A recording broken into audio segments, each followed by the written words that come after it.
매 연 11월 말마다 우리가 연말 기도주일을 어, 시간을 보내는데요.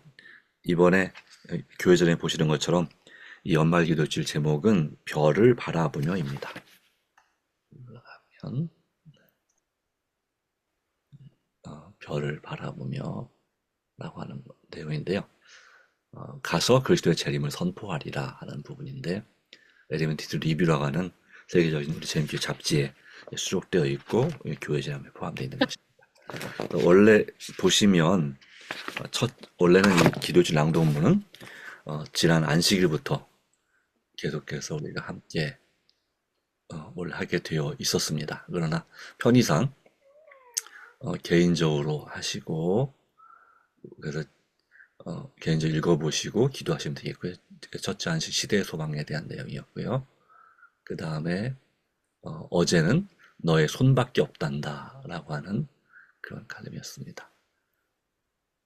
맞아. 개인적으로 이제 PDF 파일을 올려드렸으니까 교회자님 없으신 분은 따로 보시고 하시면 되겠습니다. 오늘은 월요일 사명에 관한 부분이 되겠습니다. 실망 이후에도 믿음으로 전진한 이들은 세상에 복음을 전하라는 명령을 하나님께 받았다라는 내용인데요. 이 내용에 대해서 우리가 함께 합니다.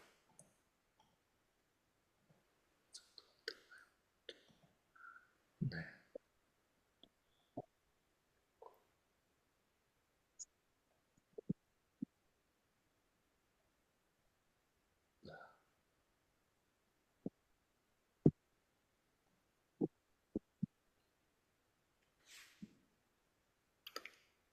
여기부터 읽도록 하겠습니다.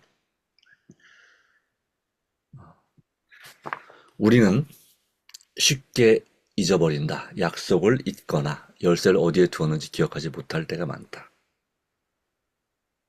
그러나 무게가 1만 1천 파운드, 즉 5,500kg에 달하는 금을 어떻게 잊을 수 있을까? 오래전의 일이다. 오늘날 태국으로 알려진 지역에서 침입자들에게 도난당하지 않도록 순금으로 된 불상 하나를 석고로 덮은 일이 있었다. 시간이 지나면서 얇은 양철 지붕 아래 보관된 이 불상의 존재는 잊혀지게 되었다. 이후 거의 200년 동안 이 조각상의 가치를 누구도 알아보지 못했다.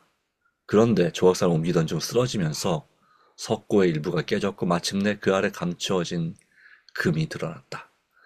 오늘날 이 황금 불상은 방콕 중심부 차오프라야강 근처의 화려한 사원에 전시되어 있다. 미화 2억 5천 달러가 넘는 이 불상을 여러 세대가 흐르도록 잊고 있었던 것이다. 2013년에 2억 5천만 달러였다고 합니다. 지금은 더 되겠죠? 그런데 이보다 훨씬 더 중요한 것을 잊을 수도 있다. 사도행전은 다음과 같은 진술로 시작한다. 교회는 사람을 구원하기 위하여 하나님께서 세우신 기관이다. 교회는 봉사를 위하여 조직됐고 그 사명은 온 세상에 복음을 전하는 것이다. 교회가 그 존재를 잊는다면 그것은 비극이다.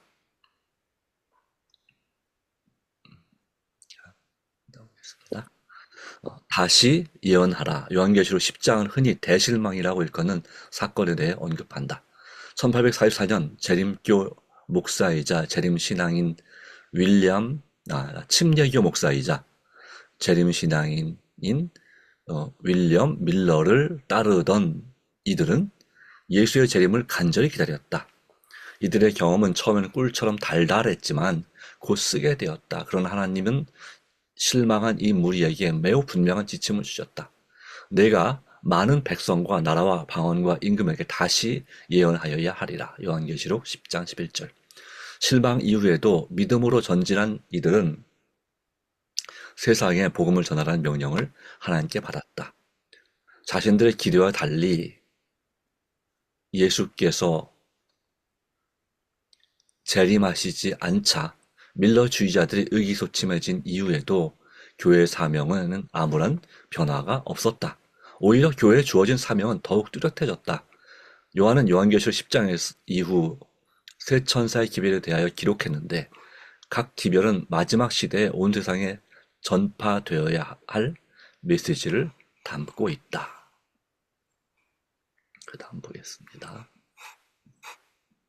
또 보니 다른 천사가 공중에 날아가는데 땅에 거주하는 자들 곧 모든 민족과 종족과 방언과 백성에게 전할 영원한 복음을 가졌더라. 그가 큰 음성으로 이르되 하나님을 두려워하며 그에게 영광을 돌리라. 이는 그의 심판의 시간이 이르렀음이니 하늘과 땅과 바다와 물들의 근원을 만드신 이를 경배하라 하더라.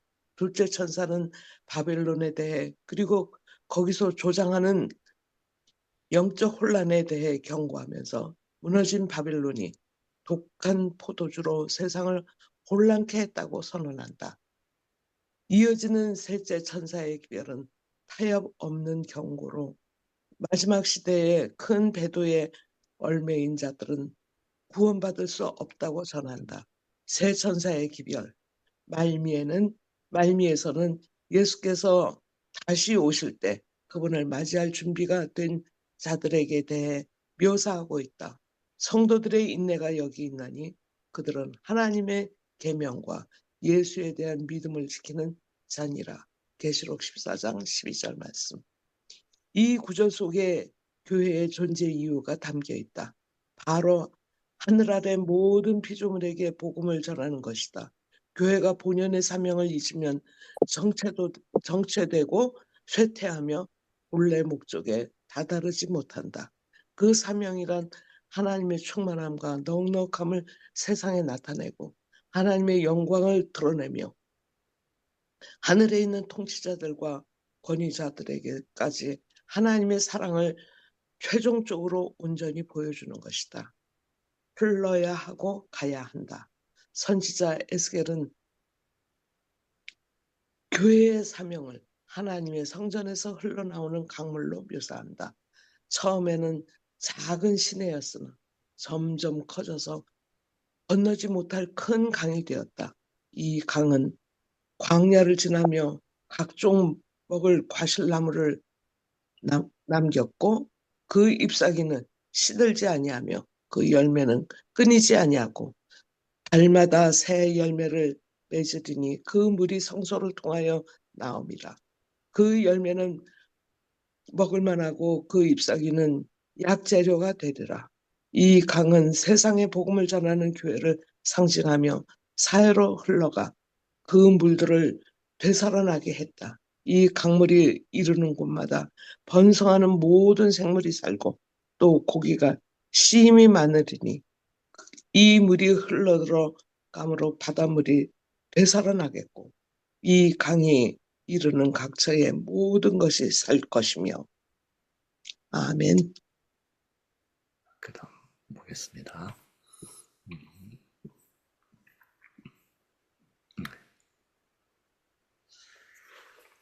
이 강물은 흐르는 곳마다 생명과 치유를 가져다 주었다. 이것이 바로 교회의 영향력이 되어야 한다. 십자가에 달리고 부활하셔서 다시 오실 구세주의 기별을 지닌 교회는 혼란스럽고 아픈 세상 속에서 생명에 이르게 하는 향기를 발해야 한다. 교회가 예수님을 높이며 그분의 재림을 선포하는 데 전념한다면 하나님의 영광을 위해 전진하지 않을 수 없다. 중등학교 과학 수업에서는 관성을 배운다.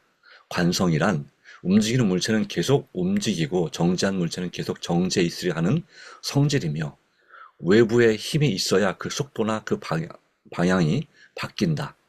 이 원리를 배운 많은 학생은 교회에도 관성이 작용한다는 사실을 나중에 깨닫게 된다.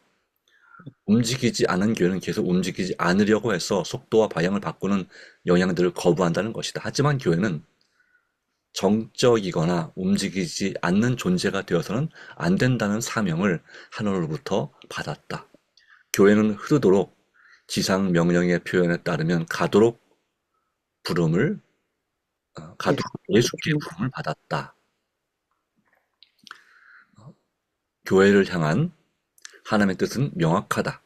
우리는 세상에 복음을 전하도록 부름받았다. 흔히 사람들은 오늘날 사회에서는 전도하기가 힘들다고 말하지만 엘렌 화이트는 다음과 같이 말했다. 세계 도처에서 남녀들은 하늘을 동경하면서 바라보고 있다. 빛과 은혜와 성령을 갈구하는 영혼들의 기도와 눈물과 탐구가 하늘로 올라가고 있다. 추수되기를 기다리면서 하늘나라 경계선에 있는 이가 많다.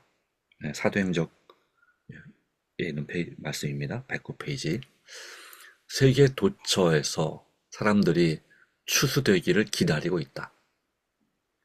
마치 교회는 마치 강물처럼 자신의 경계 넘어 지역사회로 흘러가야 하며 생명과 건강을 전하면서 길이요, 진리요, 생명이신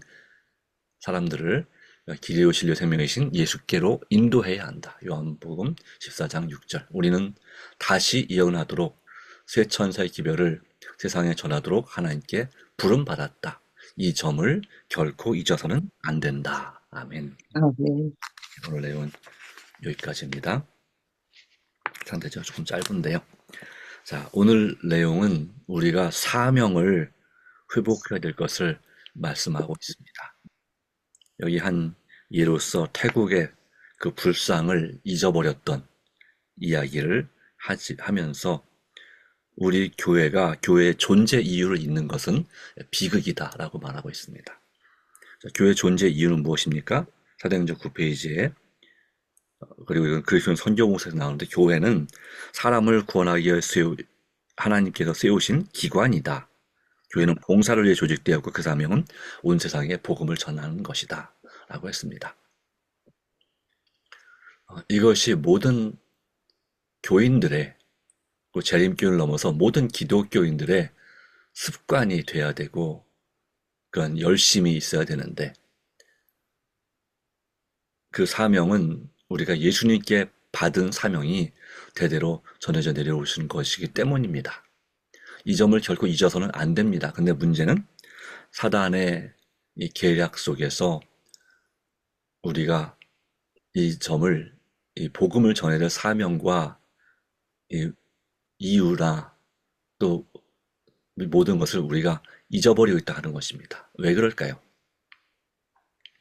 이것에 대해서 요한계시록의 해석은 그렇습니다. 인본주의적 신앙 때문이다. 신본주의, 원래는 기독교나 구약의 이스라엘 백성들의 신앙은 신본주의, 바로 하나님 중심, 또 신약에서는 예수님 중심의 신앙생활을 하는 거였습니다. 그러기에 자신을 바라보는 대신에 성령께로부터 충만한 능력을 받아서 또 말씀을 날마다 의지함으로 뜨거운 마음으로 환난과 핍박 중에도 복음을 전하는 것이 원래 하나님께서 주신 사명이고 그것이 그렇게 되어져 왔던 것입니다. 그런데 안타깝게도 이런 하나님 중심의 신본주의적 신앙이 아니라 사람 중심, 또는 특별히 자기 중심의 그런 신앙을 하게 되면서 내가 귀찮고 부담스럽고 힘든 것은 하지 않는 주의가 점점 되어가게 됐고 거기다가 더해서 세속적인 신앙이라고도 말하죠. 그래서 정말 예수님을 따른다고 하지만 실질적으로는 양다리 걸치고 있는 신앙. 하나님께도 복을 받고 세상에서도 복을 받고자 하는 세상에 더 많은 관심을 가지고 있다 보니까 그것에 세상에서 무언가를 얻는 것에 더 집중하다 보니까 세상에 하나님의 복음을 전하는 것에는 덜 집중을 하게 되고, 그래서 중세시대에 그전에는 안 그랬지만, 그전에 모든 신자들이 복음 전했지만, 중세시대에 이제 교권이 강조되면서, 이런 복음을 전하는 건 특별히 선택받은 선교사들이나 아니면 교회의 지도자들이 하는 일이다. 평신도인 우리는 그냥 그 지도자들의 말씀만 잘 듣고 예배만 잘 드리면 된다. 이 정도가 돼버린 것입니다. 그렇기 때문에 주님 말씀은 우리에게 그것이 원래 아니다. 우리 초대교회의 신앙을 회복해야 되고 또 재림운동 시대에 그 믿음으로 복음을 세상에 전했던 사람들처럼 그 신앙을 우리가 회복해야 된다는 사실을 우리에게 강조합니다. 특별히 이 세 천사의 기별, 영원한 복음이라고 하는 이 세 천사의 기별을 세상에 힘있게 증거해야 될 사명이 우리에게 있다. 그 사명을 교회가 잊으면 교회는 어떻게 된다고요? 정체되고 쇠퇴되며 본래의 목적에 다다르지 못하게 된다라고 말씀하고 있죠. 이쪽에 네. 이 부분에 그랬죠.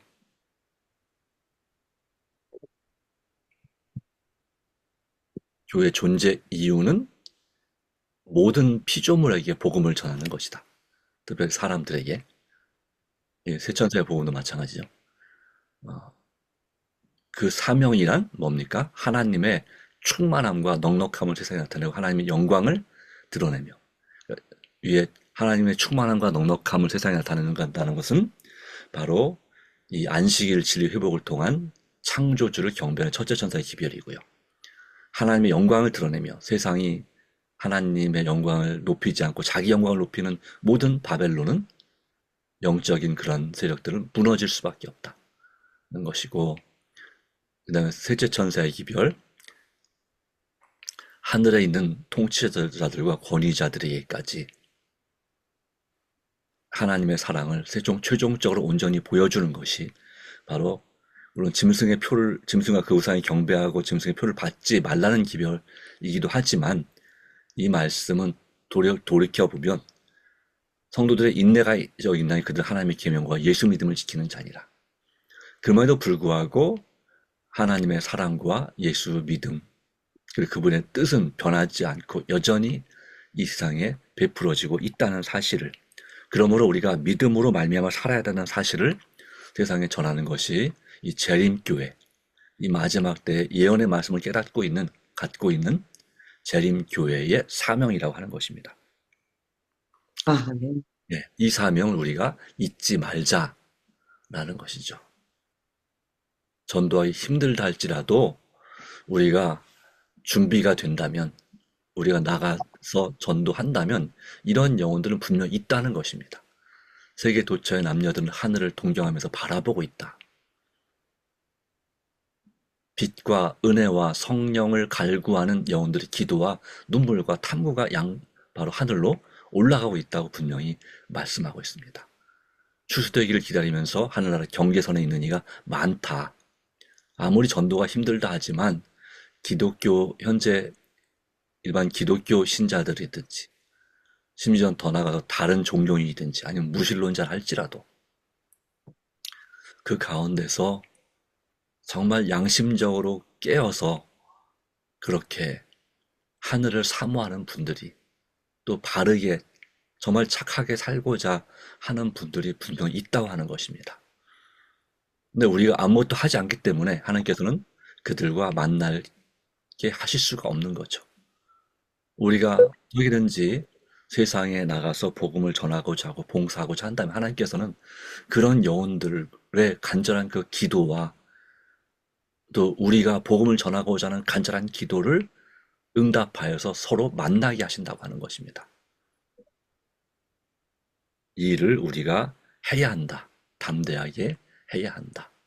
그리고 그것이 우리의 마지막 사명이라는 사실을 다시 한번 기억하고, 이렇지 못했던 우리 자신을, 이걸 잊어버리고 있는 우리 자신을 진정으로 회개해야 된다는 것입니다. 그 일을 위해서 우리가 오늘 연말 기도주의를 하는 것도 있습니다. 우리는 누구나, 내가 이 재림교회의 신자라면 누구나 이 기별을 전하도록 하나님께 부름을 받았다. 우리는 선교사로 부름을 받았다라고 말씀했습니다. 국내이든 해외이든 이래서 여러분이 있는 곳에서 누구에게든지 하나님의 사랑과 복음을 나누고 전할 수 있게 되기를 소망합니다. 아멘. 이 일을 위해서 첫 번째 기도해 주시고요.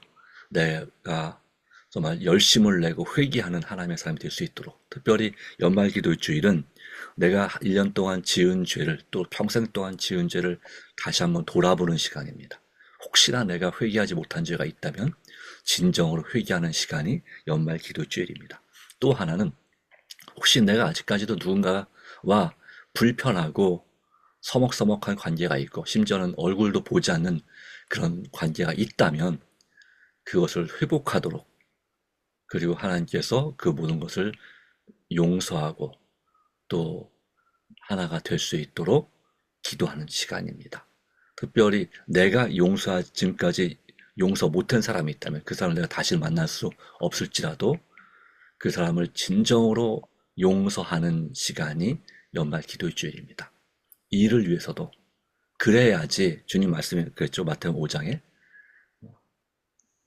우리가 주의 기도문에도 마찬가지고 6장에 우리가 우리 죄를 지은 죄를 우리에게 죄 지은 자의 죄를 용서해 주셔야 하나님께서도 용서해 주신다. 예, 마태복음 6장 14절에 말씀하고 있습니다. 그처럼 우리 자신을 위해서라도 우리는 원수가 없어야 되는 것입니다. 이런 일을 기도해 주시고 또 올해 침례 받으신 분들, 그리고 내가 주님께 꼭 인도해야 될 구도자들을 위해서 간절히 기도해 주시기 바랍니다. 또 하나 기도 제목 말씀드린다면 여러 가지로 고통받고 있는 우리 지인들, 교우들, 그리고 민족들을 위해서도 정말 간절히 기도해 주시기 바랍니다. 우리 기도는 우리 주변에만 머물러야, 기도 제목은 주변에만 머무른 기도가 아니라 온 세계를 향한 기도가 돼야 합니다. 왜 그럴까요? 예수님께서도 그렇게 기도하셨기 때문이죠. 그 그리스도인은 예수님을 닮고 따라가는 사람입니다. 나랑 아무 상관이 없어 보이고, 그리고 정말 얼굴도 전혀 모르는, 어디 사는지도 모르는 그런 사람들을 위해서 기도하는 것이 너무 막연해 보일지 모릅니다. 그러나 이런 기도는 우리는 모르지만 하나님께서는 우리 기도를 받으셔서, 또 전 세계 기독교인들의 기도를 받으셔서 바로 그 하나님께서 알고 있는 그 민족들을 그 사람에게로 정확하게 전달되도록 역사하신다는 것이죠. 그래서 결과는 하나님께 맡기고 우리는 간절히 기도하는 것입니다. 다시 말하면 우리의 마음을 하나님의 마음, 뜻과 맞추는 것이 바로 기도이지 않습니까? 그걸 통해서 우리 자신에게도 이 여기 있는 말씀처럼 교회는 마치 강물처럼 자신의 경계 넘어 지역 사회로 흘러가야 하며 생명과 건강을 전하면서 사람들을 기디오 진료 생명이신 예수께로 인도해야 한다. 그렇게 된 사명 때문에 우리에게까지 복음이 전달됐잖아요. 또 우리가 이렇게 흘러가게 할 때 그것은 다시 또 우리에게도 흘러오는 것입니다. 이것이 하나님께 영광이 될 때 그 영광을 받으신 하나님께 우리에게도 그분의 영광을 나눠주시는 것입니다. 이 점을 결코 잊지 말고 우리 사명을 다시 한번 회복하고 이와 같은 5가지 기도 제목을 가지고 주님 앞에 기도하시게 되길 바랍니다. 기도 제목을 정확하게 모르셔도 이 부분을 가지고 여러분이 간절한 기도 제목 기도하시면 되겠습니다. 네. 기도하겠습니다. 하나님 아버지, 오늘도 주님 앞에 간절히 또 기도할 수 있는 기도주의를 주심을 인해 감사합니다. 우리에게 주신 사명을 다시 한번 기억하고 회복하게 하여 주시고, 주님 앞에 이 라우디게에게 주신 권면처럼 예수님을 우리 마음에 다시 한번 모시기 원합니다. 그리고 회개하고 열심을 내기를 원합니다. 주님 도와주시옵소서. 또한 우리가 주변에 있는 고통받는 영혼들을 위해서 기도하기 원합니다. 우리가 아는 사람, 알지 못한 사람이랄지라도 우리 마음을 모아서 함께 기도하게 하여 주시고, 또한 우리의 사랑하는 가족들과 지인들을 위한 기도를 드릴 때 주께서 역사해 주시기를 감사합니다. 또 우리의 지난 1년 동안에 혹시 회개하지 못한 죄가 있는지 다시 한번 돌아보고, 또 우리 마음속에 아직도 용서하지 못한 자가 있다면 정말 용서할 수 있고 또 관계를 회복할 수 있는 우리 삶이 되기를 진심으로 간구합니다. 오 하나님 아버지요, 성령께서 충만 역사해 주시고 우리 마음에 정말 예수님을 마음을 가지고 살아가는 하루가 되게 해주시고, 또 오늘 하루 또 살아갈 우리 매일의 일상 가운데서 감당할 은혜를 또 감당할 수 있는 은혜와 능력을 주시고, 또 우리의 몸과 마음을 온전히 치유하여 주시는 귀한 하루가 되게 하여 주시옵소서. 아멘. 간절히 간구합니다. 성령께서 충만히 역사하시고 예수님께서 우리 마음에 살아계셔서 나의 주님이 되어 주시되, 이름뿐이 아니라 우리가 온전히 주님께 맡기고 주님 뜻대로 살아갈 수 있도록 주관하여 주시옵기를 그리스도이신 예수님의 이름으로 간절히 기도합니다. 아멘. 아멘.